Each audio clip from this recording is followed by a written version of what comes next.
Bom dia, pessoal. Está começando agora mais um evento da TMA, NextGen. Sejam todos bem-vindos e muito obrigado pela presença de todos. E antes de iniciarmos aqui, eu gostaria de agradecer a todos os nossos patrocinadores institucionais aqui da TMA, como a BTG Pactual, a Galdino Pimenta, Takemi Ayubi, Salgueiro Rezende de Almeida Advogados, Invista, Mega Leilões, TWK Advogados e Márcio Guimarães Advogados e Washington Pimentel Advocacia. Hoje o caso que será apresentado será Samarco. E como mentores desse caso, temos a Ana Cláudia de Freitas Reis, sócia da Advocacia Procópio de Carvalho, Luiz Fabiano Saragiotto, sócio da Journey Capital e presidente do Conselho Administrativo da TMA, Renata Machado Veloso, sócia da Padis Matar Advogados e Valesca Maciel, diretora de reestruturação da Álvares e Marçal. Como os apresentadores aqui, os NextGens, temos a Ana, advogada da Villemor Amaral Advogados, André, sócio da Strategy Capital, Camila Mendes, analista jurídica da Inforce Gestão Ativos, temos a Helena, advogada da Galdino Pimenta, Takemi Ayubi, Salgueiro Rezende de Almeida, a Isabela, advogada da TWK Advogados, Larissa, advogada associada da Barbosa Dutra Advocacia e Consultoria, Rafael Moreira, advogado coordenador da Bumachara Advogados Associados, e Rodrigo Moraes, advogado da Souto Correia Advogados. Desejo a todos uma boa apresentação e fique à vontade, por favor. Bom dia a todos. Um cumprimento especial aos nossos colegas mentorados, os nossos mentores que estão aqui presentes, toda a plateia aqui presente e também o pessoal do online. Vamos passar agora a iniciar a apresentação do caso da Samarco, trazendo alguns aspectos iniciais do contexto histórico da Samarco. Bem, a Samarco ela nasceu em 1971, a partir da união das empresas Marcona Corporation S.A. e Samitri S.A., uma vez que ambas as empresas elas trabalhavam com a mineração. Já no ano de 1973 foi criada a própria Samarco Mineração, só que o início das operações ocorreu apenas em 1977. Com o passar das décadas, a BHP ela comprou os 50% referente da Marcona, dando os 50% da Samarco, e em 2021 a Vale ela comprou a Samitri, ficando com os 50% restantes. E essa é a estrutura que se mantém até hoje, tanto é que atualmente a companhia ela é uma joint venture de controle compartilhado entre a Vale e a BHP. Passando para algumas características relevantes da companhia, a Samarco ela foi pioneira no Brasil na exploração da lavra de minério de ferro. Ela também foi a primeira empresa brasileira a utilizar o transporte via mineroduto, sendo este mineroduto considerado o maior do mundo por mais de 3 décadas, pois ele atravessa 24 municípios. E a Samarco ela passou por um processo de várias expansões e hoje ela conta com 3 minerodutos e 4 usinas de pelotização. Até que em novembro de 2015 ocorreu o rompimento da barragem de Fundão e isso ocasionou uma mudança significativa em todo o funcionamento da Samarco. Para a gente compreender melhor as operações da Samarco e os impactos que o rompimento da barragem de Fundão teve nas suas operações, a gente precisa entender como é que funciona todo o fluxo operacional da companhia. Então, todo o processo produtivo da Samarco é iniciado no complexo de Germando, ali, que é onde acontece a mineração propriamente dita. Neste ponto ocorre a perfuração e a detonação do minério, o seu carregamento e o transporte por caminhões. Em seguida, passa-se à etapa de beneficiamento, que é onde estão localizados 3 concentradores que têm a finalidade de separar o minério de ferro e elevar o teor do ferro. Este processo ele gera o concentrado, que é enviado para os minerodutos, e os rejeitos, que são filtrados e empilhados ou depositados em cavas. Em seguida, o minério segue para o mineroduto, para o pipeline, e a estrutura da Samarco conta com 3 minerodutos que têm aproximadamente 400 quilômetros de comprimento, e é nesse momento que é realizado o transporte do concentrado de minério do complexo de Germano, em Minas Gerais, para o complexo de Umbu, no Espírito Santo. Então, passada essa etapa, segue para a etapa de pelotização. A Samarco, como eu havia mencionado, ela conta com 4 usinas de pelotização, que é onde é realizada a filtragem, a preparação e, finalmente, a própria pelotização, que é o processo de compressão e moldagem do minério de ferro. Então, passada essa etapa, já em forma de pelota, o minério segue para o envio, que é realizado através de um porto próprio localizado em Umbu, no Espírito Santo.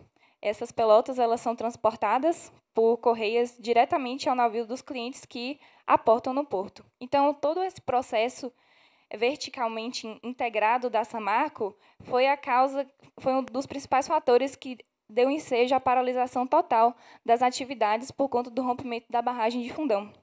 Considerando que não foi possível operar a mina e os concentradores de Germano, que era onde estava localizada também a barragem de Fundão que se rompeu, atrelado ao fato de que o porto é alimentado exclusivamente pelos minerodutos, a Samarco ela não pôde prosseguir com o fluxo natural de suas operações e, consequentemente, ela deixou de gerar qualquer receita.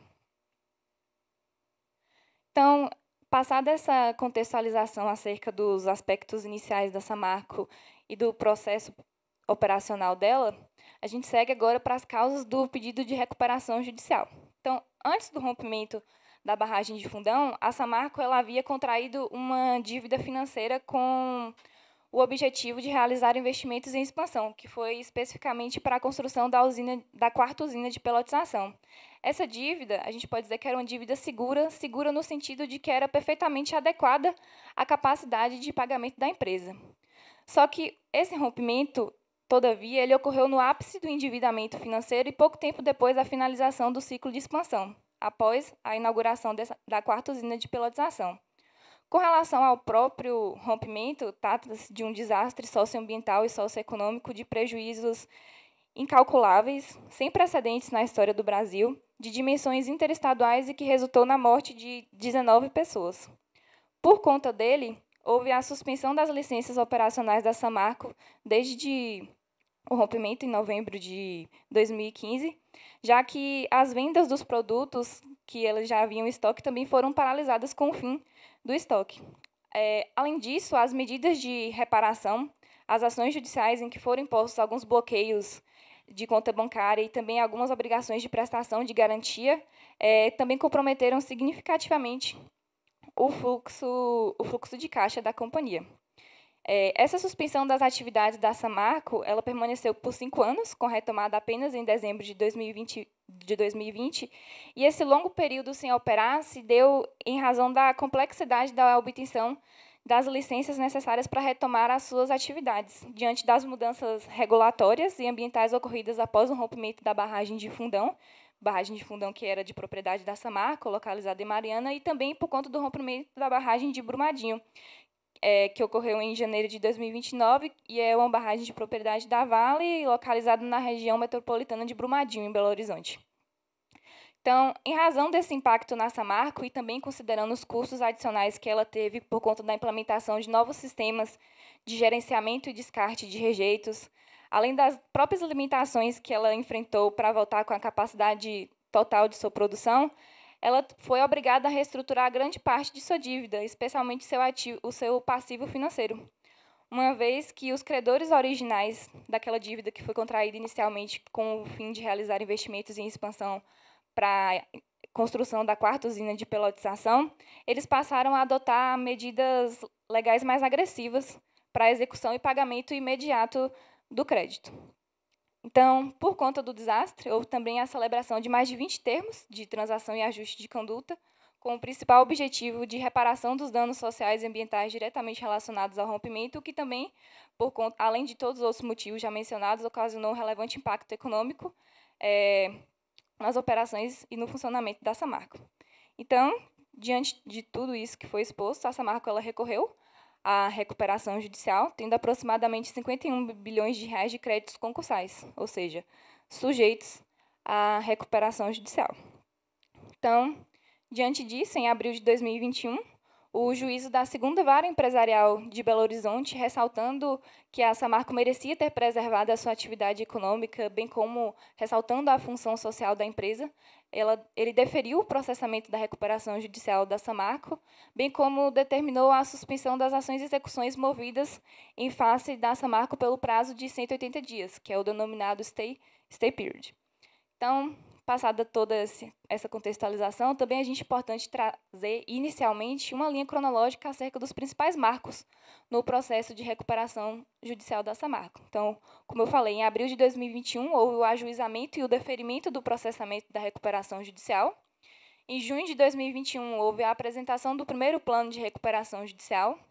Em outubro de 2021, a Assembleia Geral de Credores para a constituição do Comitê de Credores. Em abril de 2021, houve a rejeição do plano de recuperação judicial pelos credores. Já em maio de 2022, houve a apresentação de planos de recuperações judiciais alternativos, um pelos sindicatos, que contou com o apoio dos acionistas, e outro pela Ultra NB-LLC, com o apoio dos demais credores financeiros. Em agosto de 2022, aconteceu o processo de mediação, e, em seguida, em maio de 2023, teve o acordo firmado no Tribunal de Justiça de Minas Gerais no âmbito de outro processo de conciliação. Em julho de 2023, os credores enviaram os termos de adesão ao plano de recuperação judicial alternativo, e o plano de recuperação judicial consensual ele foi aprovado via adesão direta, sem necessidade de votação em uma nova Assembleia Geral de Credores. Em setembro de 2023, houve a homologação do plano de recuperação judicial, e de outubro de 2023 até os dias atuais, o processo de recuperação judicial da Samarco ele segue em fase de cumprimento do plano de recuperação judicial, que tem o prazo de 2 anos e permanece em andamento até hoje. Então, passando agora para os principais marcos e desafios do processo de recuperação judicial da Samarco.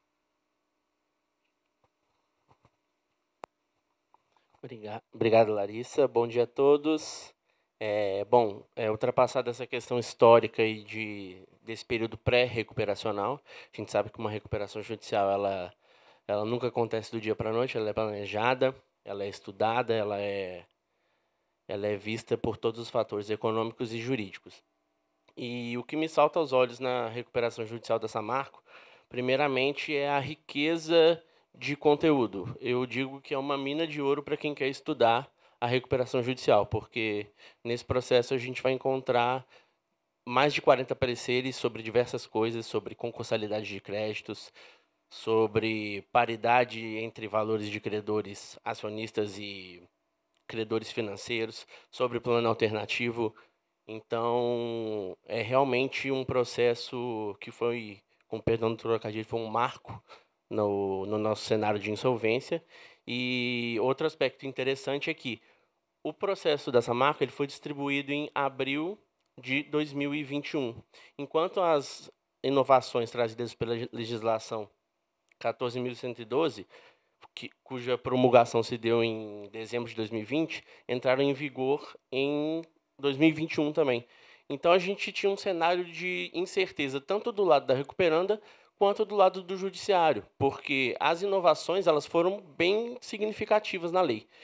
E nós não sabíamos como tanto os operadores do direito, quanto os próprios magistrados tratariam essas inovações e essas modificações, e como elas seriam vistas no sentido jurídico e no sentido processual atinente às questões técnicas. Para além disso, as questões das próprias incertezas econômicas oriundas de um processo de recuperação judicial, que sempre existem. Nenhuma empresa entra com um pedido de recuperação judicial com a certeza de soerguimento. Existe sempre a ideia de soerguer, os meios, o plano, a ideia, tudo, mas existe sempre aquela incerteza quanto a um pedido de recuperação judicial. Então, não é uma coisa que é feita do dia para a noite, assim, sem nenhum estudo prévio. Outras duas discussões importantes acerca desse caso, elas voltam sobre a paridade entre os valores dos créditos dos credores financeiros e acionistas. Isso por quê? Porque os credores financeiros eles detinham cerca de 80% dos créditos da recuperação judicial, que é uma monta considerável e, assim, para termos de votação e quórum, era quase que uma maioria absoluta. Então, eles tinham uma voz muito relevante no processo. Em contrapartida, existiam os acionistas, que já haviam desde 2016, nesse período que a Larissa comentou, pré-recuperação judicial, realizado aportes na Fundação Renova, que vai ser tratado até no próximo slide, de mais de 20 bilhões. Então, assim, por ser uma recuperação judicial de cerca de 50 bilhões de reais, na época figurava ali entre as 3 maiores RJs do Brasil. aliado ao fato da 14.112 recém ter entrado em vigor, era um cenário de bastante incerteza que, aos poucos e com muita conversa, muita mediação entre todos os operadores, acabou com um final positivo. Por fim, outro caso de destaque que a gente coloca aqui vai ser tratado especialmente durante a nossa apresentação e individualmente, foi a questão do plano alternativo de credores, que também foi uma inovação da lei, ele não existia antes. Então, e foi o primeiro, salvo engano, com certeza o primeiro grande caso assim de repercussão nacional em que um plano alternativo de credores ele teve de ser votado em AGC, no sentido de o plano da Samarco foi rejeitado e a administração judicial teve de colocar em AGC a votação para os credores se eles desejavam apresentar os seus planos no prazo de 30 dias, conforme a lei. Isso não havia sido feito porque, como eu disse, não existia essa norma no nosso diploma legal. Então, essa questão do plano alternativo, sem dúvida, é uma questão muito interessante, vale muito a pena dar um enfoque e é estudado conforme a gente vai fazer nos próximos slides. Agora eu vou passar para a questão da Fundação Renova. Obrigada, Rafael. Bom dia a todos. Como o Rafael adiantou, a Fundação Renova foi um assunto muito debatido no curso da recuperação judicial da Samarco, e a Fundação ela surge em um contexto pós-rompimento da barragem de Fundão, em que a Samarco vinha sendo alvo de diversas ações judiciais que tinham o objetivo de condená-la pela reparação dos danos causados pelo desastre. A mais abrangente dessas ações judiciais foi uma ação civil pública ajuizada pela União em conjunto com os estados de Minas Gerais, Espírito Santo e diversas outras entidades governamentais, em que foi reconhecido em sede liminar que a Samarco e as suas acionistas Vale e BHP eram solidariamente responsáveis por reparar os danos causados pelo rompimento da barragem. Poucos meses depois que essa decisão é proferida, a Samarco e os acionistas celebram um termo de transação e ajustamento de conduta com o poder público, onde são estabelecidos 42 programas de reparação socioeconômica e socioambiental para tentar ali reparar os danos do desastre. Nesse contexto, a Samarco e as acionistas criam a Fundação Renova, que ela tem ali o papel de gerir e executar as medidas previstas no TETAC. Então, como que funciona na prática? A Samarco, Vale e BHP repassam recursos para a Fundação Renova e, de acordo com o Estatuto da Fundação, isso acontecia de uma forma que Samarco fazia repasses como mantenedora principal e Vale e BHP como mantenedoras subsidiárias da Fundação, e a Fundação efetivamente colocava a mão na massa e destinava esses recursos ali para a implementação das medidas do TETAC. Qual que é a problemática que surge disso? Quando a Fundação Renova é criada em 2016, a Samarco está com as suas atividades completamente paralisadas. Então, ela não tinha caixa disponível para fazer os aportes que eram necessários na Fundação. Na época, não se sabia ainda quanto dinheiro seria necessário para implementar todas as medidas do TETAC, mas já se tinha uma ideia de que seriam necessários investimentos bilionários para que a coisa saísse do papel. Então, qual que foi a solução dada pela Samarco e pelos seus acionistas a essa situação? Entre 2016 e 2021, a Vale e a BHP, quem fazem esses aportes de recursos na Fundação Renova. Nesse período, são repassados mais de 20 bilhões para a Fundação. E a Samarco, em contrapartida, assume a obrigação de reembolsar os seus acionistas. Então, para isso, ela assina confissões de dívida com os acionistas e também são emitidas debêntures que são subscritas pela Vale e pela BHP. A partir de abril de 2021, houve o ajuizamento da RJ e, a partir de então, a Samarco passa a fazer os repasses diretamente para a Fundação e, nesse período, há o repasse entre abril e junho de 2021, há o repasse de R$1 bilhão para a Fundação Renova, e isso é feito de forma direta pela Samarco, sob a justificativa de que esses valores não estão sujeitos ao plano de recuperação judicial. Essa dinâmica de aportes que é adotada entre 2016 e 2021 gera uma série de questionamentos que futuramente são trazidos para dentro da recuperação, Primeiramente, com relação aos aportes dos acionistas, muito se questionou sobre qual era a efetiva responsabilidade deles pelos danos causados pelo desastre, se realmente era uma responsabilidade solidária, como reconhecido na decisão liminar da ação civil pública, ou se a responsabilidade era subsidiária, conforme colocado no TETAC e no Estatuto da Fundação. E, em decorrência disso, se os acionistas de fato têm direito a ser reembolsados pelos 20 bilhões que foram repassados para a Fundação entre 2016 e 2021, ou se, eventualmente, esse reembolso deve acontecer apenas de forma parcial, se a responsabilidade deles for solidária. E, em relação aos aportes feitos diretamente pela Samarco na Fundação, muito se questionou se, apesar das obrigações previstas no TETAC serem ilíquidas, isso já não deveria estar sujeito ao plano de recuperação judicial, considerando que o TETAC é anterior à recuperação. E mais, se de fato essas obrigações não estão sujeitas ao plano de recuperação, se tinha ali uma série de questionamentos sobre a capacidade da Samarco de fazer esses aportes bilionários na Fundação no curso da recuperação, cumprir as obrigações do plano e também as suas obrigações cotidianas. E a gente vai ver agora com um pouco mais de detalhe como que isso se desenvolveu no curso da recuperação. Obrigada, Helena. Bom dia a todos. Eu vou começar falando sobre a judicialização da Fundação Renova, começando pela impugnação de crédito distribuída pelos fundos internacionais em face da Samarco, Vale e BHP, que tinha como objetivo excluir parte do crédito, da relação de credores parte do crédito arrolados em nomes das acionistas, que somados correspondiam a aproximadamente 24 bilhões, que representavam metade do endividamento concursal da Samarco. Os argumentos dos credores foram que os créditos eles teriam sido originados nos 92 contratos de confissões de dívidas, nos quais a Samarco teria assumido a obrigação de reembolsar as acionistas de forma integral pelos aportes realizados na Fundação Renova, ainda que fossem solidariamente responsáveis, como também na emissão de 18 séries de debêntures subscritas por Vale e pela HP, que foram usadas para transferir o custo do desastre às suas acionistas, ao mesmo tempo que elas estavam lucrando com a previsão de juros compostos e indexação ao dólar. Os credores financeiros eles alegam que a responsabilidade seria solidária, que a responsabilidade das acionistas elas seriam solidárias em conjunto com a Samarco, usando como fundamentos legais o artigo 225 da Constituição Federal e a Lei de Política Nacional do Meio Ambiente, que previa que a responsabilidade ela seria solidária e objetiva dos infratores diretos e indiretos pelos danos causados ao meio ambiente.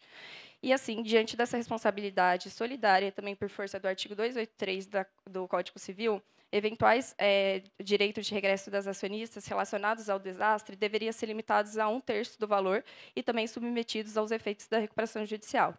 Isso porque os créditos das acionistas teriam como fato gerador o rompimento da barragem de Fundão, que ocorreu em 5 de 11 de 2015 e, portanto, anterior ao pedido de recuperação judicial, e deveriam ser submetidas ao processo, conforme o artigo 49 da Lei de Recuperação Judicial e Falência, que prevê que todo e qualquer crédito existente na data do pedido de recuperação judicial, ainda que não vencidos, deve ser submetidos ao processo, e também ao tema repetitivo de 1051 do STJ, que reforça que o crédito ele é considerado existente da data do fato gerador, e não da data do vencimento. Diante disso, eles requereram a retificação da relação de credores para limitar os créditos listados em favor da Vale BHP a 1/3 do valor rolado, bem como eventuais créditos futuros que viessem a existir das acionistas em razão dos aportes realizados, fossem limitados nessa mesma proporção e arrolados como concursais. Já a posição da Samarco, da Vale e da BHP é que os créditos dos acionistas arrolados na RJ teriam como origem os dividendos retidos e não pagos pela Samarco anteriores ao rompimento da barragem de Fundão, os financiamentos concedidos por meio de debêntures, visando a retomada das atividades da Samarco, e também os créditos por subrogação referente aos aportes realizados de forma subsidiárias à Fundação Renova. Quando os aportes realizados à Fundação Renova, alegam que a responsabilidade das acionistas seria subsidiária, uma vez que a cláusula 237 do TETAC previa que a obrigação primária previa que seria a obrigação primária da Samarco de realizar os aportes dentro do prazo de 15 dias, e caso assim não fizesse, as acionistas seriam acionadas para realizar esses desembolsos no prazo de 10 dias, na proporção de 50% cada. Também essa sistemática ela teria ficado evidente quando da elaboração do Estatuto da Fundação Renova, em que a Samarco ela foi designada como mantenedora principal e as acionistas como mantenedoras subsidiárias. Ademais, quanto aos eventuais aportes futuros que fossem realizados após o pedido de recuperação judicial, eles alegaram que seriam extraconcursais. Primeiro porque as obrigações de aporte à Fundação Renova junto à Samarco somente surgem com a chamada de capital. E também, eventuais descréditos por subrogação, o direito regressivo, ele também só surgia quando a Vale e a BHP honravam o pagamento que era obrigação da Samarco. Diante disso, eles requereram que fossem mantidos os valores que foram arrolados na recuperação judicial e considerado extraconcursais os eventuais aportes que fossem realizados após o pedido. Esse desfecho dessa impugnação ela foi extinta, tendo em vista que foi celebrado o acordo entre as partes e homologados por meio do PRJ consensual, que outra colega irá abordar mais adiante. Em segundo, temos agora a impugnação de crédito que foi distribuída pelos... Desculpa, deixa eu passar aqui. Em segundo, agora, a gente tem a impugnação de crédito, que foi distribuída pelos fundos internacionais em face da Samarco e da Fundação Renova, em que a Vale e a BHP elas compareceram apenas como terceiras interessadas. Elas tinham o objetivo que todas as obrigações da Samarco, decorrentes do rompimento da barragem de Fundão, fossem elas líquidas ou ilíquidas, abrangidas ou não pelo TETAC, fossem submetidas aos efeitos da recuperação judicial. Os argumentos dos credores foram que os créditos detidos pela Fundação Renova teria como origem o desastre e também as obrigações da Samarco assumidas no TETAC, e, portanto, seu fato gerador seria anterior ao pedido de recuperação judicial, de modo que eles deveriam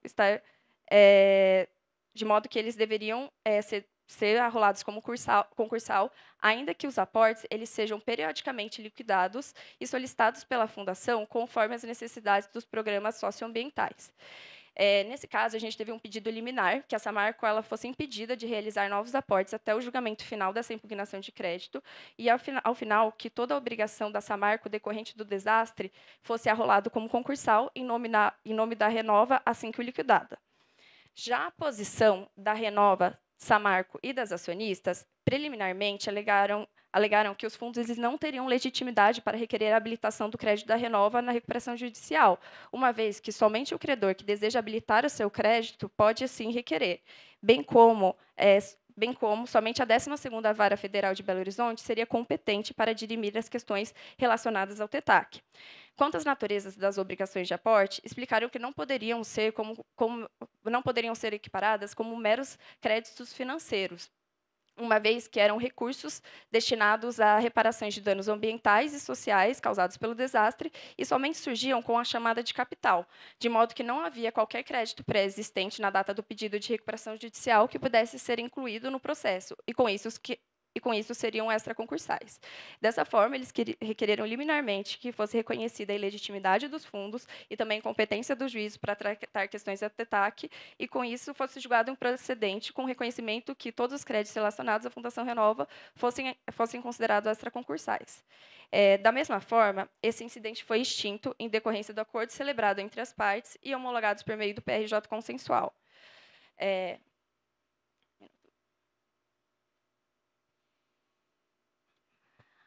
Agora, a gente vai começar a falar dos incidentes de desconsideração da personalidade jurídica. A gente teve 2 incidentes envolvendo a Samarco e as suas controladoras Vale e BHP, sendo um pelos fundos internacionais e outros pelo Ministério Público de Minas Gerais. Ambos tinham como objetivo estender a responsabilidade patrimonial da Samarco às suas acionistas, mas com enfoques e justificativas diferentes.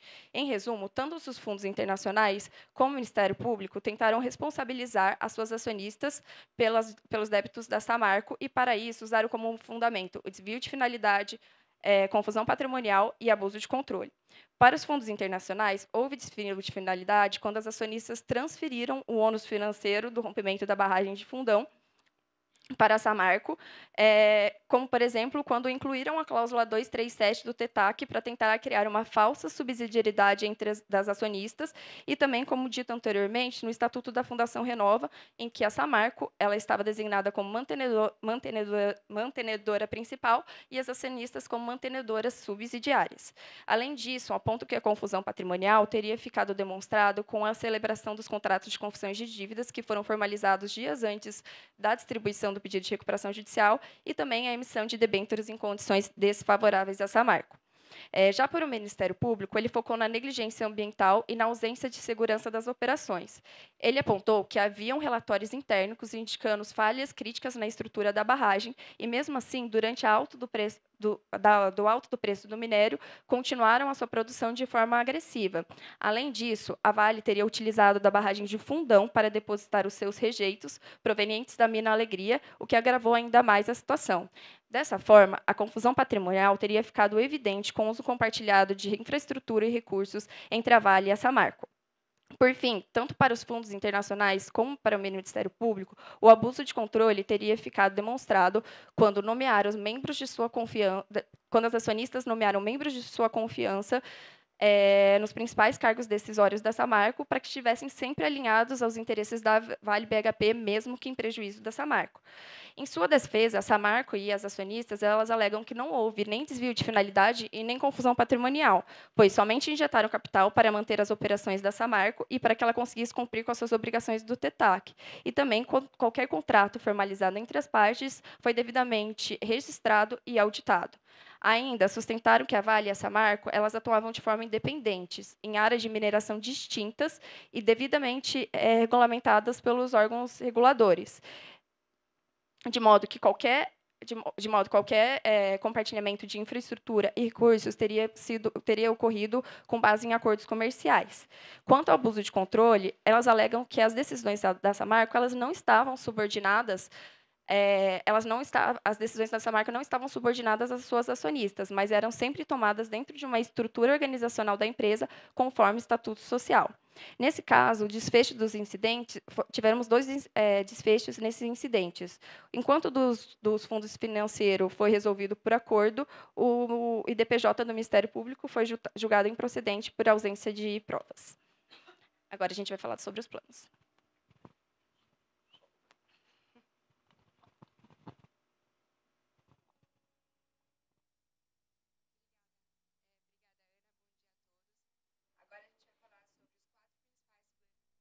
Nos autos da recuperação judicial.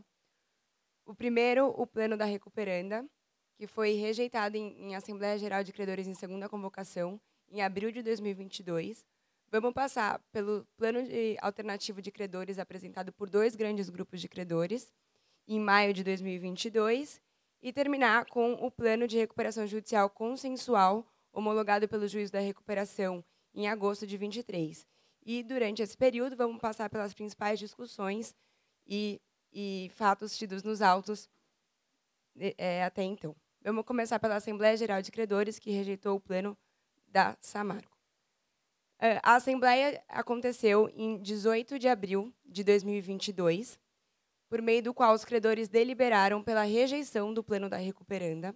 Aqui a gente trouxe o cenário de rejeição, com base na regra do artigo 45 da Lei de Recuperação Judicial e Falência, que a gente consegue perceber que o plano foi aprovado pela classe 1, a classe trabalhista, e pela classe 4, ao passo que ele foi rejeitado pela classe 3, dos credores quirografários.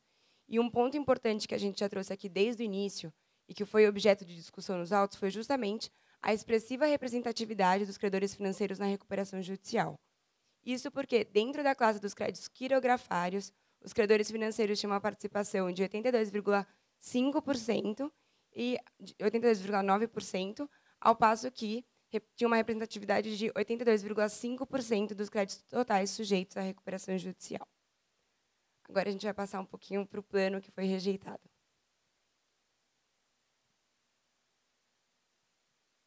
Alô? Voltando para esse é o primeiro plano, o plano apresentado pela Samarco.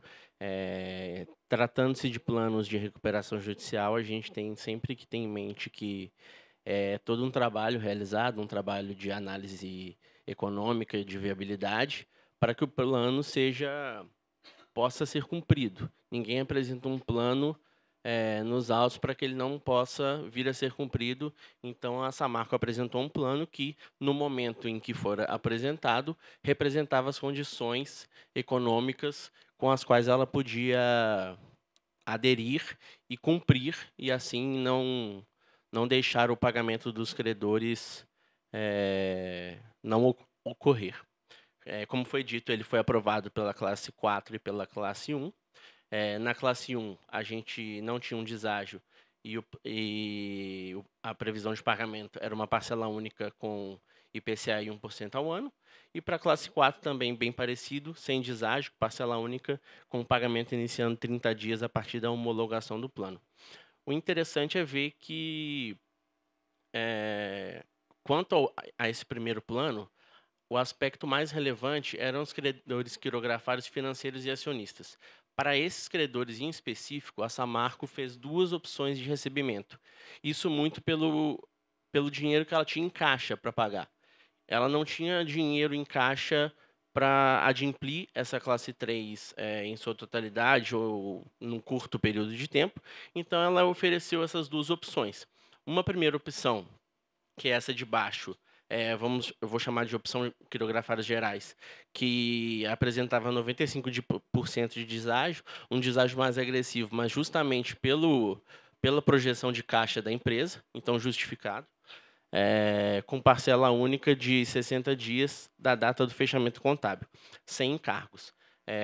Mas, para além disso, os credores poderiam optar, quem não optasse por essa opção de pagamento geral, vamos dizer assim, podiam optar pela chamada opção de reestruturação. O que seria isso? Seriam emissões de títulos de dívida sênior pela Samarco, num total de 3,75 bilhões, distribuídos pro rata, num valor estimado de, eu já falei, de 3,35 bilhões, com vencimento de 13 anos, ou seja, vencimento lá para 31/12 de 2035.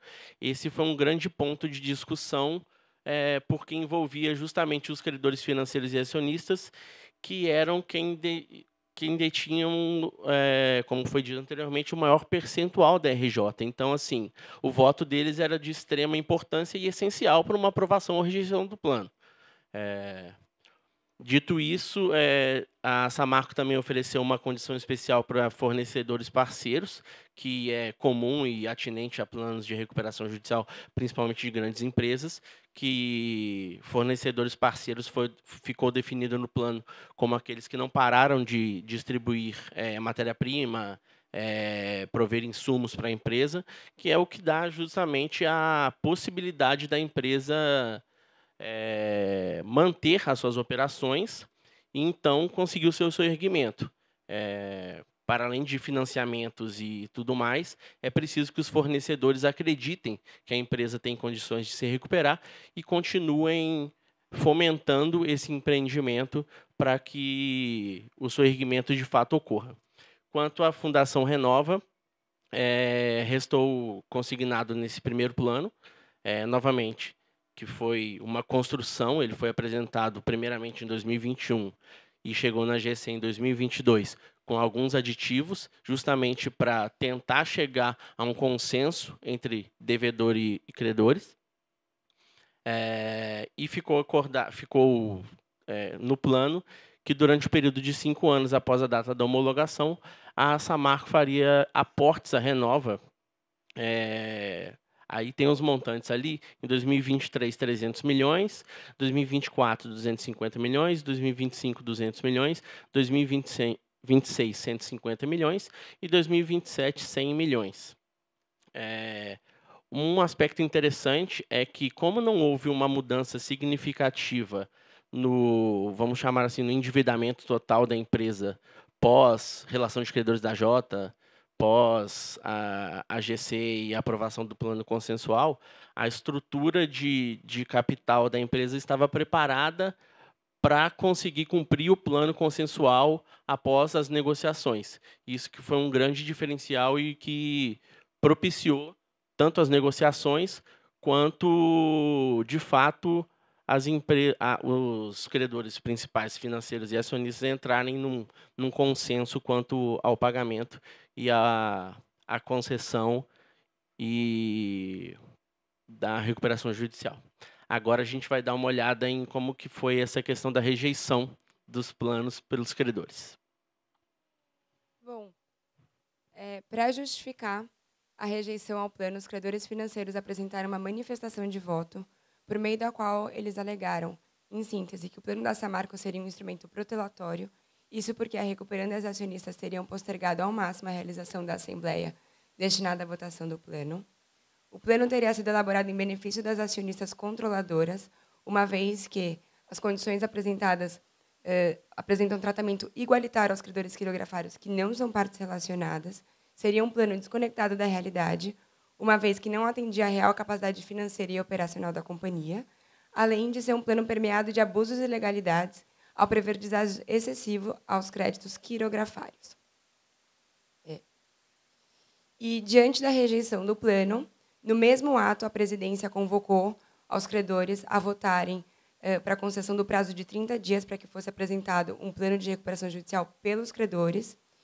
E aqui a gente trouxe um cenário da aprovação com base no artigo 56 da Lei de Recuperação de Falências, por meio do qual a gente consegue ver que foi aprovada a concessão do plano, então, para que os credores apresentassem um plano de recuperação judicial alternativo. Como a gente falei inicialmente, teve a questão da expressiva representatividade dos credores financeiros na recuperação judicial, e logo após a manifestação de rejeição do plano, a Recuperando as acionistas apresentaram uma manifestação nos autos, por meio do qual elas alegaram um abuso de direito dos credores financeiros. Isso porque os credores sempre tiveram uma intenção em obter vantagem ilícitas em detrimento da coletividade de credores, e isso teria ficado evidente pelas manobras e condutas durante todo o processo que evidenciaram que o interesse deles, na verdade, nunca tinha sido o real soerguimento da companhia, o que viola um princípio basilar da recuperação judicial. Os credores financeiros sempre tiveram uma posição de credor dominante e, cientes dessa posição, sempre apresentaram uma conduta abusiva, o que viola a lógica negocial do processo de recuperação judicial e estaria ceifando o interesse da coletividade em benefício do seu interesse próprio. Seria um plano que preserva adequadamente a atividade e ainda concede uma recuperação de crédito satisfatória, o que também evidenciaria o caráter abusivo do voto proferido. E, por fim, alegaram que os fundos sempre agiram com uma postura intransigente e uma corriqueira má-fé, o que também manifesta a conduta abusiva com que eles teriam se posicionado durante todo o processo até então. Agora a gente vai passar para a análise dos planos alternativos apresentados. Bom dia. A nossa ideia aqui nessa parte da exposição é passar por uma análise inicial do que foram os dois planos alternativos apresentados dentro do contexto da recuperação judicial da Samarco. Quais são eles? É o plano dos sindicatos e o plano dos credores financeiros, que foi chamado de plano ultra. A ideia aqui, entrando um pouco na análise do plano dos sindicatos, é passar por 4 pontos principais de modificação trazidos pelo plano dos sindicatos. O primeiro foi a criação de uma garantia de manutenção de vagas de emprego por um determinado período de tempo. O segundo foram algumas modificações nas formas de pagamento da classe 1 e 4, muito mais tangenciando taxas de correção e prazos de alguns dias para o pagamento à vista. O terceiro foi a modificação e a criação do credor trabalhista parceiro. E o último deles é a regulação quanto às liberações para a Fundação Renova. Então, aqui, a gente entra numa análise um pouco mais detalhada, a gente vê que teve poucas modificações aqui quanto à classe 3 dentro do plano, então a maioria das condições foram mantidas. Quanto à parte da análise da classe dos credores trabalhistas, a gente teve uma melhoria ali na taxa de correção. Quanto à classe dos credores quirografários, o que houve foi a modificação de um prazo que era de 30 dias para o pagamento à vista, para um pagamento de 15 dias de prazo máximo, e a correção também foi modificada para IPCA. Aqui, entrando no primeiro ponto de análise que a gente tinha manifestado lá atrás, houve a criação de uma garantia de manutenção de todos os empregos que já existiam na Samarco na data de pedido da recuperação judicial para um prazo de 24 meses, o que mostra também aqui um pouco da função social de um pedido de recuperação judicial, porque todos esses trabalhadores estavam inseridos em uma situação de bastante incerteza por fatos que estavam totalmente alheios à sua vontade. O terceiro ponto de análise aqui foi a criação da classe do credor trabalhista parceiro, que foi feita para superar uma limitação inicialmente inserida no plano apresentado pela Samarco, de R$ 1,5 milhão por pagamento de credor trabalhista. E, por fim, ela veio regrando também as obrigações com a Renova, sem grandes modificações, mas trazendo um cronograma de liberações que partiria de liberações no ano de 2023, seguiria até o ano de 2028, sem mudar nenhum tipo de obrigação instituída pelo TETAC. Esse plano, assim como o próximo que a gente vai analisar, ele também foi constituído sobre as mesmas bases econômico-financeiras apresentadas pela Samarco, quando ela apresentou o primeiro plano, visando superar aí essa primeira necessidade e dificuldade que se tem ao se tratar de planos alternativos. Entrando um pouco na análise do que foi o plano apresentado pelos credores financeiros, ou o plano Ultra, a gente vai trazer 5 modificações principais trazidas dentro deste contexto. A primeira delas foi a modificação das obrigações instituídas dentro do TETAC. A segunda vai ser a criação de um deságio exclusivo aos credores acionistas, sem que para isso fosse criado uma subclasse. A terceira delas foi a possibilidade da conversão das dívidas quirografárias em debêntures, que, por sua vez, seriam conversíveis em ações. A quarta foi a inserção e criação de cargos estatutários dentro da empresa em recuperação judicial por determinação do próprio plano de recuperação judicial. E a quinta, que é uma modificação também trazida pelo plano dos sindicatos, que foi a manutenção e a criação de garantias quanto aos empregos dentro da Samarco. Passando aqui a uma análise do primeiro ponto que a gente mencionou, que foi a modificação das obrigações instituídas pelo TETAC, o plano dos credores financeiros ele realizou, via o próprio plano, alterações que traziam uma noção de solidariedade dentro dos aportes necessários à Fundação Renova da Samarco. Isso tinha como objetivo principal impedir que esses valores eventualmente pudessem ser reembolsados, uma vez que ele modificava essa obrigação inicialmente instituída pelo TETAC, e também tinha como objetivo ali, dentro dessas modificações, colocar as formas de liberação que foram mantidas em 1 bilhão dentro do prazo de 2023 a 2028. A gente vai entrar nesses pontos no detalhe na próxima parte da explicação, mas a ideia é a gente ter um sobrevoo inicial. O segundo ponto que a gente mencionou, ele trata justamente a respeito de um deságio instituído aos credores acionistas dentro da classe dos credores quirografários. Aqui, o que a gente tem é que, inicialmente, na data do pedido de recuperação judicial, existia um crédito, tanto de BHP quanto Vale, de cerca de 11,9 bi aqui, que seriam reduzidos, sofreriam uma redução de quase 96%, sem que para isso fosse criado condições homogêneas e uma justificativa para a inserção desses 2 únicos credores da classe 3 nessa situação de deságio completamente diferente da classe que estavam inseridos. Então, esse é um ponto que foi bastante combatido e a gente vai analisar também no detalhe. O terceiro ponto de modificação, que já vem com a possibilidade da conversão das dívidas que existiam após um pagamento à vista de 2%, que foi inserido e modificado dentro da classe 3, que é a possibilidade de uma parcela conversível de 38% do crédito restante após o pagamento da parcela à vista de 2%, em debêntures que, por sua vez, seriam conversíveis em ações da própria companhia. Essa inserção trouxe diversos questionamentos a respeito de violações de garantias societárias, porque, em última análise, permitiria que esses credores assumissem posição societária dentro da empresa em recuperação judicial. O quarto ponto mencionado na análise inicial foi a tanto retirada de cargos estatutários, de membros que ocupavam cargos estatutários, quanto a criação também e indicação de pessoas para ocupar um cargo de diretor de reestruturação dentro da própria Samarco, que violava também algumas prerrogativas societárias da empresa em recuperação judicial, uma vez que ela deve manter o controle sobre sua atividade, mesmo estando sujeita a essa fiscalização judiciária. O quinto ponto aqui que a gente vai analisar, e aí esse é um ponto que, por ser bem simples, a gente vai acabar não entrando em mais detalhes nessa segunda parte da exposição, que é a criação, a manutenção de garantias de emprego durante 30 meses, e não 24, como estava dentro do plano dos sindicatos, para todos os funcionários da Samarco, com exceção daqueles que tivessem justa causa para justificar essa eventual demissão.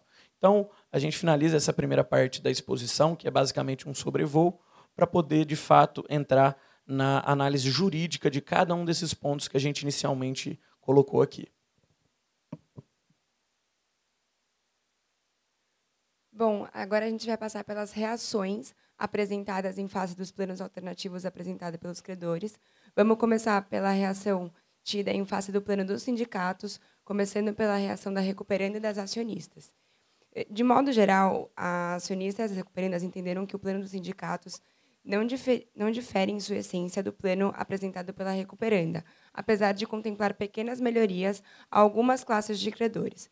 Isso porque o plano dos sindicatos previa uma proposta que melhora a incidência de juros e prazos de pagamento dos créditos da classe 1 e da classe 4, propôs uma limitação do valor do pagamento dos créditos trabalhistas, ou seja, os credores da classe 1 que ultrapassem o limite de 1,5 milhão, mas que fossem considerados credores parceiros, seriam integralmente pagos nas mesmas condições aos credores trabalhistas. O plano previa um pagamento extraordinário de juros remuneratórios sobre os títulos de dívida sêniores, em complemento aos juros remuneratórios já previstos no plano da recuperanda, e, além disso, garantiu uma estabilidade de emprego aos empregados da Samarco por um período de 24 meses, impedindo demissões imotivadas. Tais condições, de acordo com a Samarco, não impactavam a sua capacidade de honrar os compromissos ali assumidos e, portanto, apresentava condições de ser cumprido se fosse aprovado pelos credores em Assembleia Geral.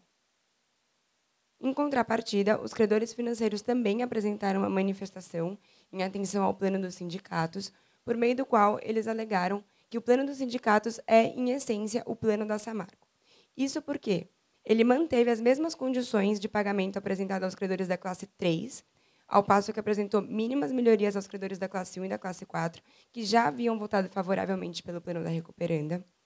O plano do Sindicato dos Trabalhadores contou com o apoio das acionistas, em que esbarraria no artigo 43 da Lei de Recuperação Judicial e Falência, portanto, não atingiria o quórum mínimo de apoio exigido pela lei, imporia um sacrifício maior a Samarco do que aquele que decorreria da liquidação de falência e, além disso, seria um plano que não seria rejeitado, uma vez que os credores financeiros apresentaram termos de rejeição ao plano do Sindicato dos Trabalhadores, o que representa 82,6% dos créditos com direito de voto da classe dos credores quirografários.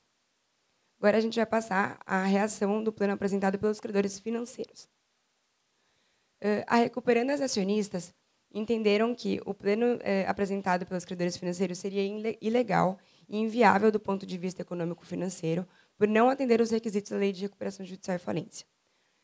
Basicamente, como a gente vai estudar e aprofundar nos próximos slides, o plano seria baseado em 3 falsas e interdependentes premissas jurídicas e, além de ter surgido uma questão sobre o momento do período em que deveria ser analisado pelos juízes da recuperação judicial o controle de legalidade e validade do plano. Ou seja, apenas após e se constatada a presença dos requisitos da lei, os credores poderiam ser convocados para apreciar os aspectos do plano de recuperação judicial.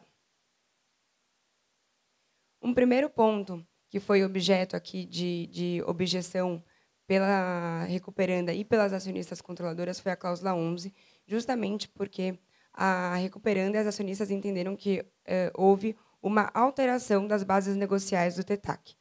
Isso porque, pela redação do plano apresentado pelos credores financeiros, a obrigação das acionistas aos aportes na Fundação Renova seria uma obrigação solidária, ao passo que a Recuperanda e as acionistas entendem que, originalmente, conforme previsto no TETAC, essa seria uma obrigação subsidiária.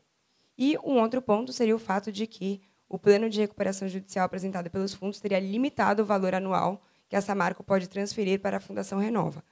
Tais previsões violariam a Lei de Recuperação Judicial e Falências ao impor novas obrigações às acionistas. Um segundo ponto que também foi levantado aqui pela Recuperanda e pelas acionistas foi justamente o redimensionamento dos créditos, uma vez que o plano apresentado pelos credores financeiros estabeleceu um deságio do crédito dos acionistas de 96% do crédito concursal listado, e esse redimensionamento ele violaria o princípio da paridade de credores e teria estabelecido uma subclasse às credoras acionistas, sem que houvesse um critério homogêneo para tanto. Tal previsão impõe um tratamento diferenciado para credores da mesma classe, o que também viola a Lei de Recuperação Judicial e Falência. Um terceiro ponto que foi importante e objeto de discussão foi justamente a imposição de regras de governança. Isso porque o plano de recuperação judicial apresentado pelos credores financeiros, ele previu uma emissão das debêntures conversíveis em ações, o que implicaria uma alteração de controle. Além disso, previu a alteração do Estatuto Social da Samarco e a destituição de diretores e criação de novos cargos, além da criação de uma série de regras de governança corporativa.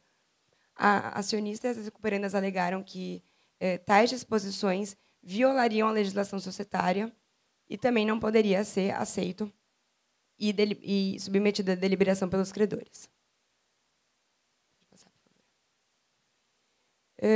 Diante da apresentação dos planos alternativos para os credores, a gente trouxe aqui algumas das principais discussões jurídicas que foram controvertidas nos autos.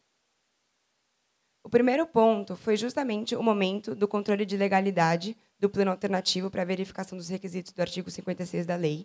Isso porque a Recuperanda e as acionistas alegam que esse controle de requisitos mínimos de legitimidade e validade do plano devem ser exercido pelo juiz da recuperação judicial antes da submissão do plano à votação dos credores, ao passo que os credores financeiros entendem que esse controle deve ser exercido a posteriori da submissão da votação do plano aos credores. Um segundo ponto foi justamente a questão da validade do apoio das acionistas aos planos alternativos. Nesse ponto, a Recuperanda e as acionistas defendiam que o apoio manifestado no plano se dá exclusivamente na qualidade de credor e não na qualidade de parte relacionada, e, portanto, não haveria um impedimento de acordo com o artigo 43 da Lei de Recuperação Judicial e Falência. Por outro lado, os credores financeiros entendem que o artigo 43 é uma regra geral e que se aplica tanto ao plano apresentado pela devedora quanto ao plano apresentado pelos credores. Um terceiro ponto foi justamente a questão do impedimento para que o credor que apresente o plano alternativo tenha o seu voto computado para a deliberação. Nesse ponto, os credores financeiros sustentaram que a lei não prevê qualquer impedimento para que os credores que apresentem um plano tenham o seu voto e seu apoio computado.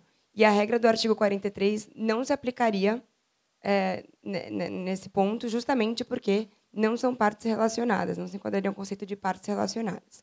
E, por último, um ponto super importante, que também foi aqui objeto, como a gente viu, que foi justamente a intersecção entre o regime societário e o regime falimentar. Isso porque a Recuperanda e as acionistas sustentaram que a lei de recuperação não se encontra na Lei de Recuperação Judicial e Falência a migração completa das competências decisórias dos órgãos internos da sociedade anônima para o ambiente da recuperação judicial, nem para a Assembleia Geral de Credores.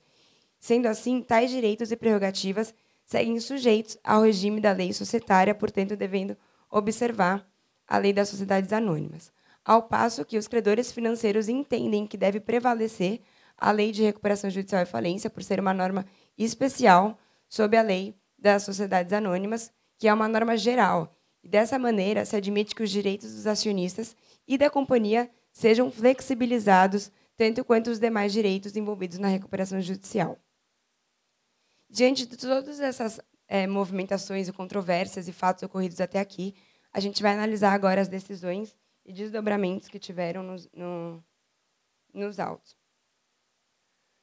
A primeira decisão foi proferida em sede de primeira instância em 14 de novembro de 2022, por meio do qual o juízo analisou a questão da abusividade do voto dos credores financeiros. Nesse ponto, o juiz de primeira instância ele não reconheceu o pedido de declaração de abusividade dos votos, por entender que não houve nenhum ato ilícito que justificasse ou que embasasse a abusividade do voto, e, além disso, sustentou e alegou que defendeu que a abusividade ela deve ser analisada em caráter excepcional e não se aplicaria aqui.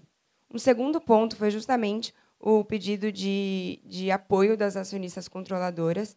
Esse ponto foi indeferido pelo juiz da recuperação judicial, justamente por entender que a regra do artigo 43 é uma norma geral e independente, ela se aplica tanto ao plano apresentado pela devedora quanto ao plano apresentado pelos credores. E, por fim, intimou a administração judicial para apresentar um relatório sobre os planos alternativos quanto aos requisitos previstos na lei. Em atenção à decisão, o AJ apresentou uma manifestação por meio do qual ele analisou tanto o plano do sindicato quanto o plano dos credores financeiros. Desse modo, o AJ ele entendeu que ambos os planos cumpriram o requisito do artigo 53, uma vez que apresentaram um laudo de viabilidade econômica e o laudo de avaliação dos ativos. Entendeu também que ambos os planos contaram com o apoio de 25% dos créditos totais sujeitos à recuperação judicial e 35% de apoio dos créditos presentes à Assembleia Geral que rejeitou o plano da recuperanda. E, nesse ponto, o AJ enfatizou e ressaltou que, em relação ao plano dos sindicatos, esse quórum e esse apoio só foi atingido uma vez que as acionistas apresentaram apoio ao voto dos sindicatos. E um outro ponto aqui, e que foi decisório para os próximos passos da recuperação judicial, foi justamente o fato de que o AJ entendeu que o plano dos credores financeiros imporia novas obrigações às acionistas, ao passo que o plano dos sindicatos não imporia novas obrigações às acionistas controladoras. Diante dessa manifestação, sobreveio uma segunda decisão pelo juízo da recuperação judicial em março de 2023, por meio do qual ele entendeu pela rejeição integral do plano de recuperação judicial dos sindicatos, por entender que o plano refletia praticamente a mesma linha do plano originalmente proposto pela devedora, o que já haveria sido rejeitado pelos credores em Assembleia Geral, e, além disso, entendeu que as acionistas seriam inelegíveis para o cômputo do quórum de apoio previsto em lei, uma vez que são detentoras de mais de 10% do capital social e, portanto, encontraram uma restrição ao artigo 43 da lei. Em compensação, em relação ao plano apresentado pelos credores financeiros, o juiz rejeitou parte das cláusulas do plano por entender que tais cláusulas criavam novas obrigações às acionistas, o que também seria vedado pela Lei de Recuperação Judicial. Obrigada, Isabela. Bom dia a todos. E é a partir dessa decisão que fez o controle prévio de legalidade dos PRJs alternativos, rejeitou o PRJ dos sindicatos por falta de quórum e descartou cláusulas importantes do PRJ dos credores financeiros, que o processo se voltou para uma autocomposição. Tiveram dois principais momentos que a recuperação judicial da Samarco se volta para um acordo. Um primeiro momento que foi infrutífero e um segundo momento que culmina no PRJ consensual, que foi efetivamente aprovado e homologado judicialmente. A primeira tentativa foi uma mediação incentivada e convocada pelo juiz de primeiro grau, de julho a setembro de 2022, logo depois da rejeição do plano da Samarco em AGC. Esse contexto já instável de rejeição do plano da devedora pelos credores, pedido de abusividade do voto que foi proferido pelos credores em AGC e a apresentação de dois planos alternativos que foram amplamente questionados de lado a lado, foi o que fez com que o juiz da causa, Dr. Adilon, encaminhasse os autos ao Sejusc Empresarial de Belo Horizonte. Mas essa foi uma mediação encerrada sem acordo, cerca de 30 dias depois. Naquele momento em que a mediação foi encerrada, embora o contexto processual da recuperação judicial já estivesse bastante litigioso, ainda não tinha sido proferida nenhuma decisão efetivamente relevante no âmbito da RJ. De setembro a abril de 2023, a RJ passou por várias decisões de primeiro grau que geraram uma certa incerteza de qual seria o desfecho da recuperação judicial da Samarco. E aqui a gente lista as 4 que a gente entende como principais, mas que a Isabela já trouxe com maior detalhe no tópico anterior. Então, a abusividade do voto dos credores financeiros foi afastada pelo juiz de primeiro grau. O exercício do voto pelas acionistas Vale e BHP, que davam apoio escrito ao PRJ dos sindicatos, também foi afastado. O PRJ dos sindicatos foi afastado por falta de quórum, então ele sequer seria colocado à votação. E o PRJ Ultra passou pelo descarte de cláusulas relevantes, especialmente em relação à Fundação Renova e as obrigações dos acionistas. E foi antes da efetiva votação do PRJ dos credores financeiros e antes da apreciação dos vários agravos que subiram para o tribunal nesse período, que o desembargador Moacir Lobato, no âmbito dos agravos de instrumento, profere um despacho e convoca a conciliação entre Samarco, credores e acionistas. Foram 45 dias e 6 sessões presenciais na sala da presidência do TJ de Minas, com acompanhamento de perto do desembargador. Então, o judiciário também foi um catalisador importante aqui da composição, que resultaram na formalização de um acordo que deu suporte à elaboração do PRJ consensual, aprovado e homologado judicialmente. E aqui a gente traz os principais aspectos desse PRJ consensual, que adotou as mesmas premissas operacionais e financeiras dos planos anteriores, mas que conseguiu refletir condições de pagamento que foram ajustadas em consenso pelas partes. Esse plano foi aprovado em maioria pelas 3 classes e também contou com o apoio das acionistas. Foi aprovado via adesão, então ele dispensou a realização de uma AGC. E não existem recursos registrados contra esse PRJ consensual, especialmente em razão da conciliação que deu origem a ele. E como que o plano endereçou a questão da Fundação Renova, que foi tão controverso ao longo da recuperação judicial? As obrigações decorrentes do desastre não foram objeto de renegociação no âmbito da recuperação judicial. A Samarco se manteve como a principal responsável pelos aportes, mas se estabeleceu um cap de pagamentos limitados a $1 bilhão até 2030, distribuídos da seguinte forma. Seriam $200 milhões de 2024 a 2026 e $100 milhões entre 2027 e 2030. Dessa forma, a preocupação das acionistas de não se tornarem as principais responsáveis pela fundação é endereçada, mas também é endereçada a preocupação dos credores financeiros de deixar um caixa disponível para a Samarco fazer frente às obrigações dela no plano. Como que o plano endereça os credores? Quais são as condições de pagamento em linhas gerais? Classe 1 e classe 4, credores trabalhistas e credores fornecedores, pagos integralmente. As acionistas controladoras, Vale e BHP, tiveram uma parte significativa dos seus créditos, inclusive aqueles decorrentes dos aportes que foram realizados na Fundação Renova até dezembro de 23, convertidos em capital social, e o remanescente foi convertido em dívida subordinada, com um pagamento a partir de julho de 2036, ou 2 anos após o vencimento dos títulos de dívida que foram conferidos aos credores financeiros. Os credores financeiros ad hoc recebem, por meio dos títulos de dívida sênior, 75% dos seus créditos, com pagamento bullet em junho de 2031.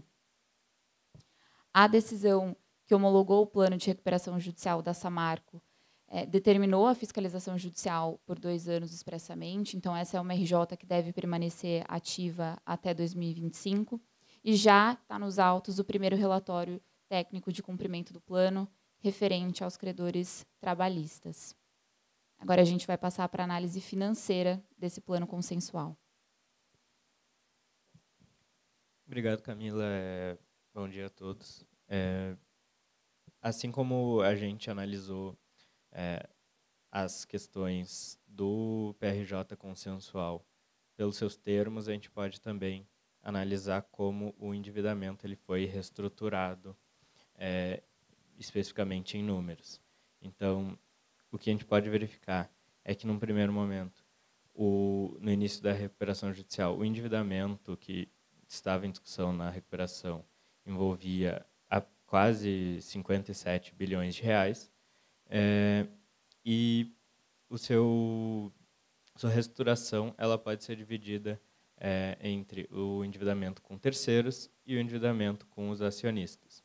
Com relação ao endividamento com terceiros, a gente já pode verificar uma redução expressiva, que representou cerca de 30%, e que se deu basicamente pelo pagamento de credores, como credores trabalhistas, os credores fornecedores e os credores ME e EPP, e também pelos deságios aplicados aos credores da opção A de pagamento, os credores financeiros, aos credores da condição geral de pagamento e aos credores que aderiram ao plano com dívidas extraconcursais e concursais. E, dessa forma, o que sobrou do endividamento com terceiros foi, basicamente, as dívidas extraconcursais desses credores parceiros, que foram convertidas nas debêntures, a opção de pagamento A dos credores financeiros, que teve a sua conversão em dívida sênior, e o saldo dos credores que foram enquadrados na condição de pagamento geral. E com relação ao endividamento com acionistas, a gente vê uma redução muito expressiva, que chegou a 96%. E isso se dá pela reestruturação dos créditos concursais dos credores acionistas, que foi convertido em equity, e a reestruturação dos créditos extraconcursais desses credores acionistas, que advém praticamente só dos aportes à Fundação Renova, que foram convertidos em dívida subordinada com um prazo de pagamento muito alongado, quase inexistente. Então, com isso, o que sobra do endividamento com acionistas diz respeito só ao financiamento que foi aportado na Samarco por meio do empréstimo Ponte de R$ 1,2 bilhão, que também vai ser pago por meio da dívida sênior. E, com isso, a gente pode verificar que, ao final, com a aprovação do PRJ consensual, o endividamento da Samarco foi reestruturado e chegou a 19 bilhões de reais, ou seja, uma redução de mais de 37 bilhões de reais. E isso a gente pode analisar graficamente como já foi representativa essa redução do endividamento com terceiros, mas ainda mais, e chama muita atenção, a redução do endividamento com os acionistas. Além da análise de como se deu essa redução do endividamento, a gente também pode ver como que o pagamento foi planejado pela Samarco, pelo PRJ consensual. E isso também chama muita atenção, que o vencimento das dívidas do PRJ consensual ele foi muito alongado, com vencimentos de longo prazo, a maioria deles em 2031, com alguns pagamentos no meio desse caminho, de 2025 a 2030, basicamente de juros e das debêntures, que terão vencimento em 2028 e 2029. E, além da análise de como o endividamento foi reestruturado, a gente também se preocupou em mostrar como caminhou a saúde financeira da Samarco ao longo do processo de recuperação judicial. Essa representação a gente escolheu por meio do fluxo, de um gráfico de fluxo de caixa operacional trimestral da Samarco. Isso se dá em razão do fluxo de caixa operacional demonstrar o fluxo de caixa das operações recorrente da Samarco. Isso porque a Samarco, com as tragédias, acabou tendo a redução da sua operação e, para retomar 100% da sua operação, ela ainda tem que fazer grandes investimentos para retomar essa operação. Então, o plano consensual ele refletiu nessa necessidade da Samarco e, com isso,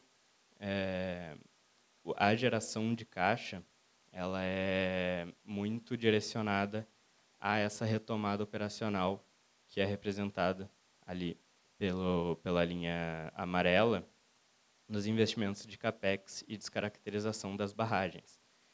Com esses investimentos, o que sobra do caixa da Samarco são feitos os aportes à Fundação Renova. E isso a gente pode ver principalmente no terceiro e quarto trimestre de 2021, que os investimentos da Samarco em CAPEX e descaracterização de barragem aumentaram e, por isso, os aportes à Fundação Renova tiveram que diminuir. Também somado à necessidade de pagamento dos credores que já foram referidos anteriormente, nesses dois trimestres de 2023. Com isso, também a gente pode reparar que a receita líquida da Samarco ela partiu praticamente de zero no início de 2021, isso porque ela teve aqueles 5 anos sem operação e que caminhou para uma receita líquida média por trimestre de praticamente 2 bilhões de reais. E também, somado a isso, o que a gente pode ressaltar é que a geração de caixa trimestral da Samarco atingiu praticamente uma média trimestral também de 1 bilhão de reais. Então, são as questões mais relevantes que a gente pode trazer da questão financeira. Então, após a exposição dos aspectos jurídicos e financeiros mais relevantes do caso da Samarco, também é importante nós destacarmos e reiterarmos que a Samarco ela foi a terceira maior recuperação judicial do Brasil à época do ajuizamento em abril de 2021, sem considerar o passivo extraconcursal não materializado da Renova, e com ela já foram implementados novos mecanismos incluídos pela reforma da Lei 11.101 de 2005, a partir da publicação da Lei 14.112 em dezembro de 2020. Em que pese o caso da Samarco não tenha sido um caso formador de jurisprudência, é um caso que pode marcado como um exemplo muito prático da vantagem da utilização de métodos autocompositivos, como a conciliação e a mediação, de forma incidental no âmbito de processos de recuperação judicial. Uma vez que, no caso da Samarco, houve a aprovação do plano de recuperação judicial consensual via adesão direta, com nenhum credor se manifestando de forma contrária. A gente também pode afirmar, ao se considerar que a finalidade principal da recuperação judicial é a preservação da empresa, que o caso da Samarco também foi um caso de sucesso, pois, depois de muitos embates jurídicos e litígios intensos, a companhia conseguiu equalizar a sua estrutura de capital, permitindo a destinação de bilhões de dólares aos investimentos necessários para a continuidade das operações e retomada de 100% de sua capacidade de produção, o que gerou de mais de 1.000 empregos diretos, além dos mais de 10.000 empregos diretos e indiretos que a Samarco mantém hoje. Para além da própria Samarco, o encerramento do processo de recuperação judicial, considerando que hoje ele se encontra em fase de fiscalização do cumprimento do plano de recuperação judicial, é que também a recuperação também foi benéfica a todos os stakeholders, porque os títulos detidos pelos credores financeiros eles tiveram grande valorização no mercado após a aprovação e homologação do plano, e os acionistas eles mantiveram as suas participações acionárias, né, com base nessa importante base de ativos para os negócios da Samarco. Por fim, a gente também pode mencionar que a recuperação judicial da Samarco permitiu que a diretoria da companhia e os próprios acionistas eles pudessem continuar e darem um foco maior nos esforços para a reparação integral dos danos socioambientais que foram ocasionados pelo rompimento da barragem de Fundão, que era uma grande preocupação que permeou durante todo o processo da recuperação judicial da companhia. Então, muito obrigada, e agora eu passo a palavra para o nosso mentor, Luiz Fabiano.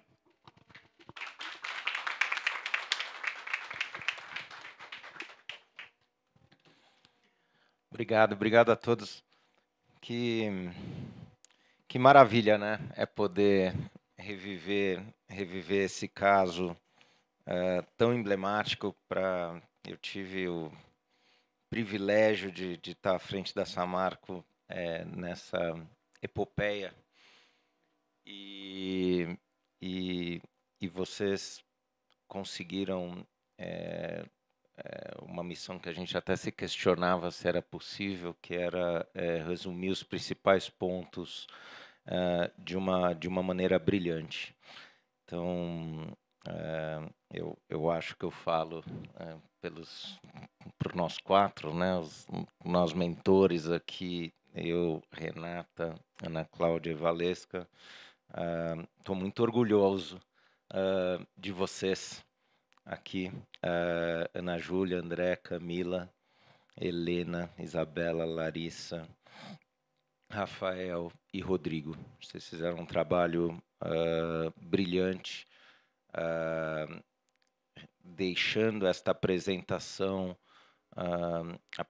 física e a apresentação também em vídeo e áudio, que certamente vai ser um material muito rico de consulta. Acho que vocês falaram durante a apresentação, esse caso tocou nos principais aspectos, muitos deles ainda controvertidos, da nossa lei 11.101 e principalmente da 14.112, né? A gente testou aí diversas alterações legislativas, e esse caso traz um material muito importante. Eu queria parabenizar também o nosso comitê NextGen, na pessoa do Dr. Fábio Rosas, que é nosso coordenador, junto com a Márcia Iag, que está aqui presente com a gente.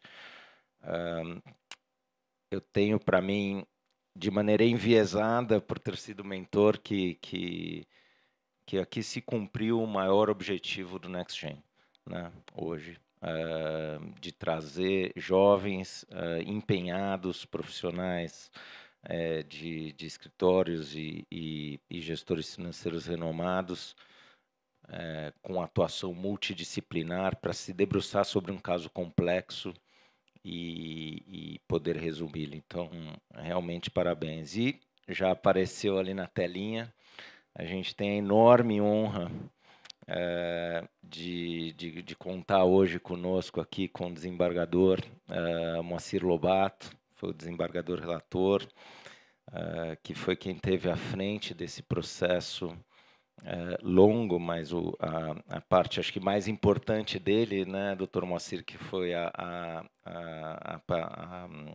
processo de conciliação ao final da recuperação judicial.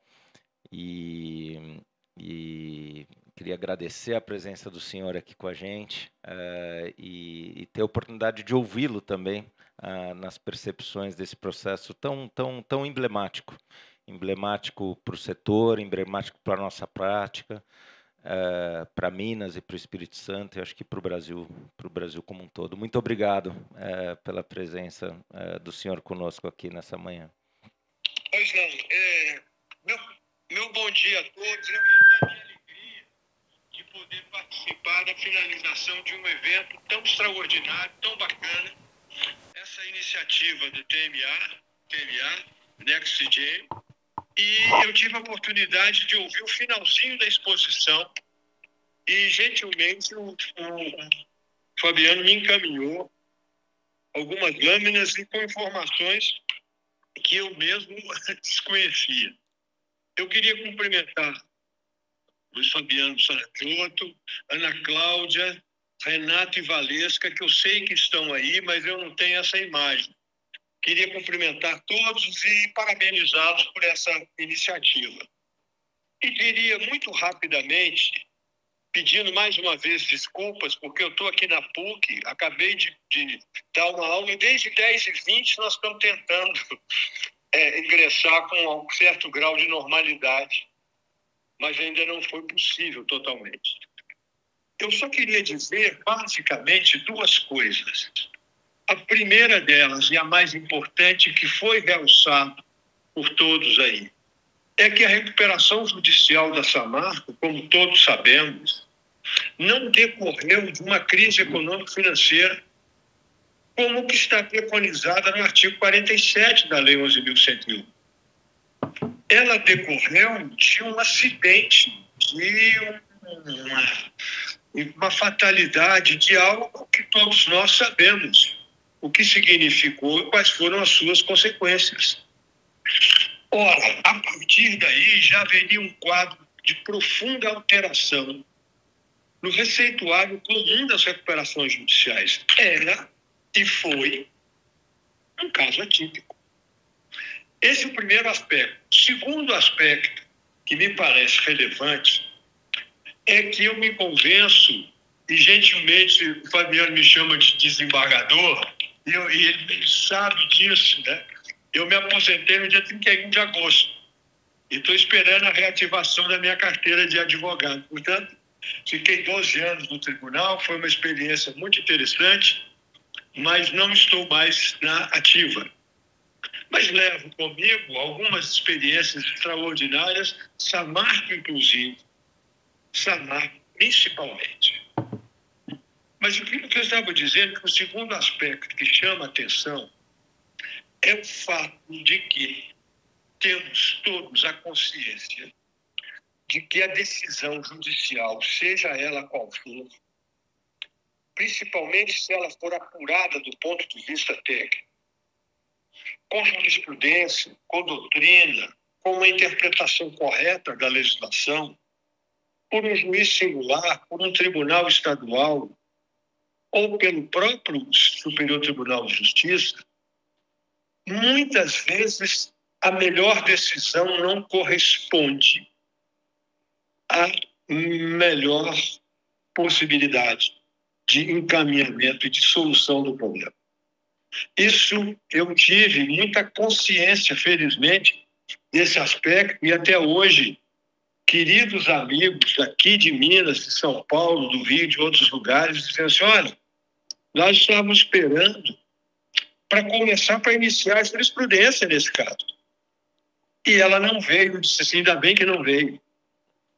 Porque nós poderíamos ter aí um acórdão razoavelmente bem feito, bem trabalhado, e posteriormente um recurso a ser julgado pelo Superior Tribunal de Justiça, mas a indagação que ficaria seria a seguinte, e como é que nós estaríamos hoje em relação a esse aspecto?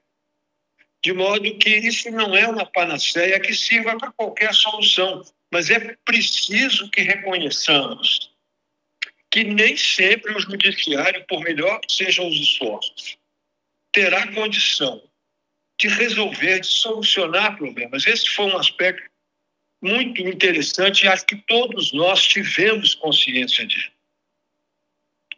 Julgadores, administradores judiciais, gestores, como foi o caso da Samarco, advogados de várias partes envolvidas, sabíamos que estávamos diante de um problema cuja natureza desbordava um pouco do modelo. E isso foi fundamental. E um terceiro aspecto, que me parece também igualmente relevante, é que todos nós tivemos, e repito, julgadores, administradores, gestores, advogados, ciência e consciência de que o quadro era bastante delicado. Ou seja, se nós avançássemos no exame dos planos alternativos, e a lei fala em plano alternativo, eles poderiam ser reciprocamente bombardeados, reprovados em assembleia. E aí, o seguinte, seria o da falência. Isso é uma imposição legal. Todos nós sabíamos disso. E a partir dessa consciência, desse estágio em que uma composição não era propriamente a melhor das hipóteses, mas, quem sabe, a única possibilidade. Então, nesse momento, todos os esforços foram convergentes nesse sentido, nesse aspecto. Claro, com dificuldades pontuais, é normal isso. Mas houve uma comunhão transitória, obviamente, de interesses e que culminaram em 6 sessões, iniciadas em 13 de abril de 2023 e concluídas em 31 de maio do mesmo ano. Essa consciência é que permitiu que houvesse uma solução adequada. E um subitem que eu puxaria a partir dessas 3 considerações seria exatamente a crença que tivemos que um processo, seja de mediação, seja de conciliação, ou seja, a adoção de um meio adequado de composição de litígios, não significa dizer que ele se esgota na primeira tentativa e na segunda tentativa. Nós tivemos, e aí já foi amplamente reportado pelos encarregados de elaborar esse trabalho, a mediação nos Estados Unidos, uma outra conciliação para a questão da autocomposição é um processo. Não é panaceia. Não serve para... e não é um remédio imediato. Tentamos, não funcionou, então vamos esquecer essa vida. Não, o exemplo da história nos mostrou que poderíamos avançar em condições diferentes. Então, resumindo, eu diria que houve uma exata compreensão da natureza e da extensão do problema por todos os envolvidos, que houve uma adequada compreensão também dos efeitos da lei em relação aos planos alternativos, porque eles não caminhariam para uma situação favorável, e esse é um aspecto que me parece essencial, de que uma futura reforma da lei cuide exatamente como é que nós vamos tratar planos alternativos. Quem é que pode votar nele? Porque a regra é clara no sentido de que o devedor oferece o plano e seus acionistas não votam nele. Tá certo. Mas e quando é o contrário? Um dos casos mais evidentes de plano alternativo foi exatamente o da Samarco. E aí, numa pluralidade de planos, um deles é visto em primeiro lugar. O que foi protocolado antes, como se houvesse uma espécie de litispendência ou de prevenção de juízo, o que foi oferecido por uma quantidade expressiva de credores, os credores trabalhistas, enfim, é preciso que se estabeleçam critérios objetivos para que a disciplina dos planos alternativos possa ser exatamente e melhor aplicada. De modo que eu aqui, caríssimo Fabiano Sarajoto, esses 11, 12 minutos aí de uma maneira improvisada, queria dizer mais uma vez que nós tivemos a oportunidade, eu e todos que estivemos juntos lá, que estão aí, que são os mentores desse magnífico trabalho, de viver uma experiência única, não vou dizer irrepetível, mas que trouxe uma série de ensinamentos a todos nós. E me parece que o mais importante deles, e aí eu falo na condição de magistrado atuante no caso, foi a percepção de que, em matéria de crise empresarial, o espaço para soluções adequadas de composição, de autocomposição de interesse, deve ser cada vez mais incentivado. E não ficarmos nessa questão, por exemplo, de entender que não, que o litígio é sempre a melhor possibilidade, de reconhecermos a hipótese da vitória como uma única chance que temos de êxito, enfim, coisas e ensinamentos que ficaram para nós assim, de uma maneira absolutamente indelével, né? Ficaram para sempre, e é uma alegria muito grande ter podido participar de um momento tão extraordinariamente relevante como esse, inclusive e principalmente para a economia do meu Estado, para o Espírito Santo e para os negócios de maneira geral. O caso Samar foi muito bem dito aqui por alguém, ao final, se ele não trouxe uma revelação de jurisprudência, ele consegue ser um marco importante como uma espécie de farol para a solução de problemas que, às vezes, não tenha tanta complexidade como o da Samar, mas que podem estar compreendidos num esforço coletivo de magistrados, de advogados, de administradores, de credores e de gestores das empresas para uma solução mais adequada. De modo que são essas as minhas considerações.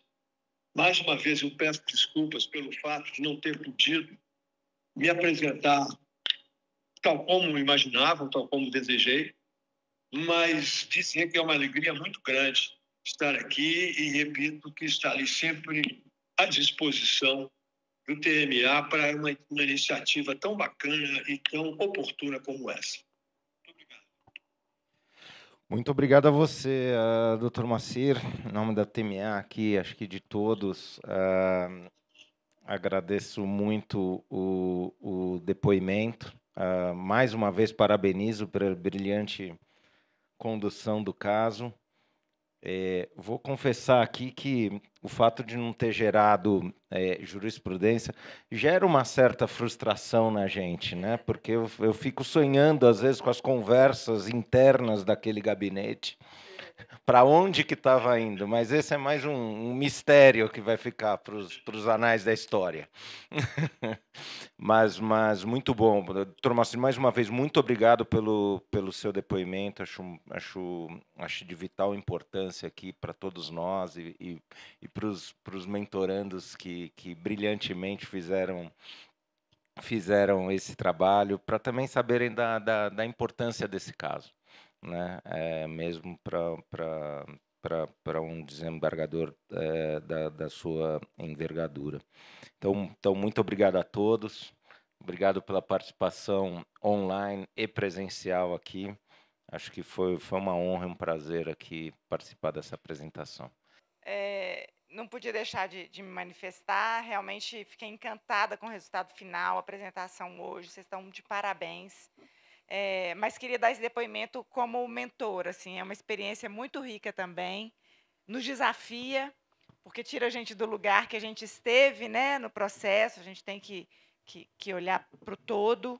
Então, achei muito, muito rico participar como mentora, fiquei muito grata por esse trabalho e acho que o papel do NextGen é sensacional. Assim, esse registro, eu já tive a oportunidade de conversar com tantas pessoas depois que a gente começou a mentoria e dizer, confira lá o resultado final, porque tem muito material, tem muita informação, então acho que é sensacional. Muito obrigada pela oportunidade e parabéns para os mentorados.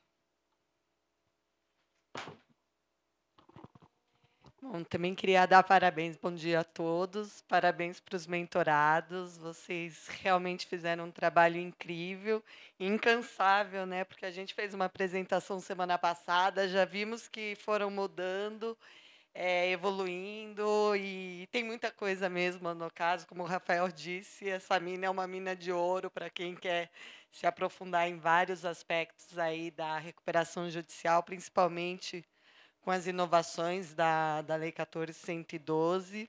Acho que eles foram assim realmente exímios em trazer os principais pontos do que tudo que a gente discutiu. Foi um privilégio mesmo atuar nesse caso. E ouvindo vocês aqui, eu ainda peguei minhas anotações, fui ler de novo a cláusula 237, que eu nunca achei que era a responsabilidade subsidiária, e é um caso realmente assim. Não tô. Ninguém nunca vai conseguir me convencer. Olha, que para quem defendeu, não. Esse convencimento nunca. Não, eu sei, mas realmente foi. Vocês estão de parabéns. O caso é muito rico. Para quem quiser se aprofundar, eu acho que eles deram aí um bom mapa. Tem muito mais assunto e eles foram realmente muito cuidadosos em trazer aqui, pincelar os principais pontos para vocês, e fizeram uma excelente apresentação. NextGen está de parabéns, e os próximos que virão vão ter que se esforçar para manter o nível. Foi muito alto. Parabéns e obrigada a todos. Ana Cláudia. Eu não tenho muito o que dizer depois de Valesca, Fabiano e Renata, a não ser que eu acho que Samarco, assim, veio junto com a 14.112 e foi um divisor de águas em todos os aspectos e para todo mundo que trabalhou nesse caso. Então, foi um privilégio e foi muito bom revisitar tudo com vocês, né? Como Valesca disse, agora, sem o fígado, né? Analisando as teses, vendo a riqueza das teses e de uma maneira mais imparcial. Então, eu tenho que dar parabéns para vocês, a evolução foi visível. Vocês foram super abertos às sugestões, às adequações sugeridas. Então, foi um privilégio estar com vocês. Eu acho que mentores e mentorados trocaram experiências e foi importante para todos nós passar com vocês por isso tudo.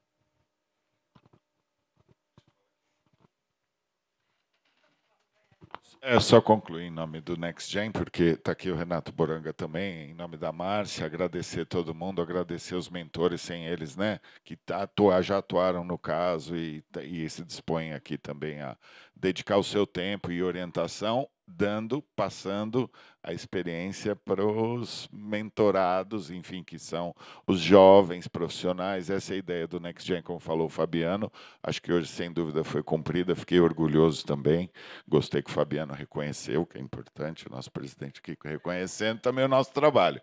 Mas o comitê é isso. A ideia não é reavaliar, não é julgar, mas no Brasil, nós temos uma carência de case study, né? Principalmente na área do direito.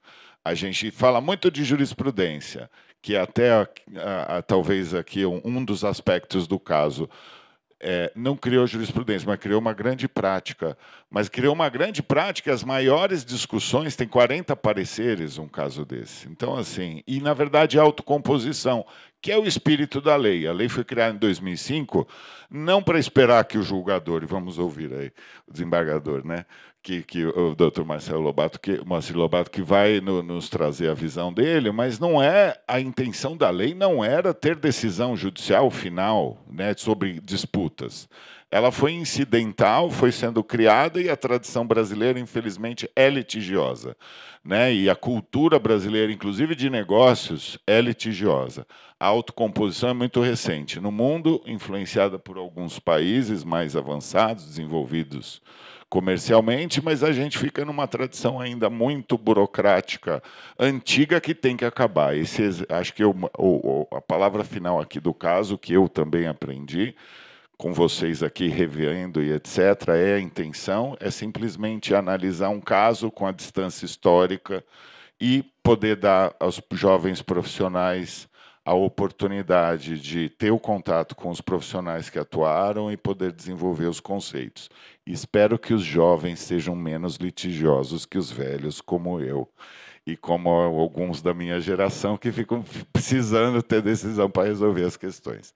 Então, que seja a autocomposição mesmo, que seja a negociação, o mote e o objetivo primeiro e final de todas as recuperações no Brasil, né? Essa é a ideia, um objetivo, veja, tímido, praticamente, do nosso pequena contribuição aqui na NextGen.